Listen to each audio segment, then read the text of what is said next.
Gago! Hi guys! It's me, your Ilocana girl, Miss Igado.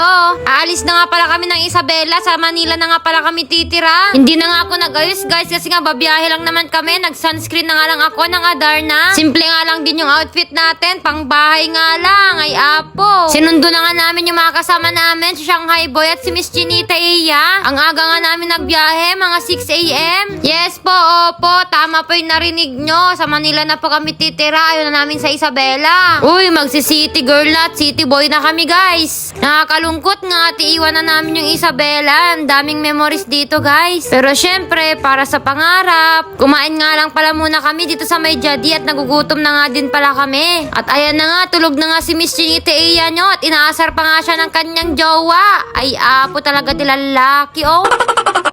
Totoo nga yung sabi nila, nasa Manila yung pera pero nasa probinsya pa rin yung saya. Pero sad nga at aalis pa rin kami. Doon na nga kami titira guys. Kasama nga namin sila Shanghai Boy para sa pangarap. Sa Maliko Pangasinan na nga din para kami dumaan. Mas malapit. Tignan nyo guys yung itsura namin. Sabog na sabog. Pero in fairness, napakaganda nga ng view dito sa may Maliko. Kahit nakakahilo nga yung daan, ang ganda naman ng view. Kahit hindi ka nang uminom ng alak, ay Diyos ko, may hilo ka talaga dito sa may paikot-ikot. Ay pa kilo-kilo, pa zigzag na daan. Ang driver nga pala natin for today's video ay si Anli Pakpak. May sea of clouds pa nga dito. Parang gusto ko tuloy hawakan. Char! Tignan nyo guys, napakaganda talaga ng view dito sa may Maliko.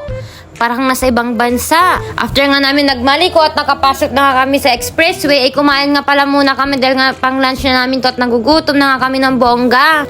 Unang subo! Sarap mo, pre! Ewan ko ba sa bebe ko guys, hindi siya nakipagsublatan sa pagdadrive. Gusto niya siya lang dumag-drive hanggang Manila. Dahil nga wala akong tulog at antok-antok na din ako, ay tinulog ko nga muna. Ako lang ba?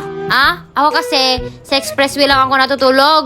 Pero pag sa mga bundok-bundok, hindi ako nakakatulog guys dahil nga kinakabahan ako at nervyosa nga ako, kakakape. Pag nga narinig mo na yung mga malalakas na busina at Diyos ko, mabibilis na mga sasakyan, ay talagang nasa Manila ka na nga at makikita mo na yung mga building na pagkataas-taas. Yung isa pa nga dito ay ang sarap din ng tulog. Ay Diyos ko, nakanganga pa nga guys at inaasar nga ulit ni Shanghai Boy. Mapangasar talaga tong taong to. Ano kaya panaginip ni Dog Mark Not? Grabe yung nga niya guys, para talagang kakain, lalamunin ka ng buong buo. Ano kaya magiging buhay namin dito sa Manila guys? Abangan nyo yung aming vlog. Mahirap nga pala talaga mamuhay dito sa Manila. Siyempre, bawat galaw mo, pera, di ba? Kaya sipagsipagan lang natin, babay muna probinsya. Hapon na anong nakarating kami sa dami ba naman kasi tapos sobrang traffic. Dito nga pala kami nag-stay sa may QC. Ang ganda nga ng city lights dito sa amin guys. Nandito nga pala kami may higayan sila sa kama, tapos kami sa baba sa may sofa. Tapos si Mark naman sa labas sa sofa din. Dito sa may Avida nga lang pala kami nag-stay. Ayan nga yung pagtutulugan ni Mark. Mag-isa niya sa labas. Wala kasi siyang jowa.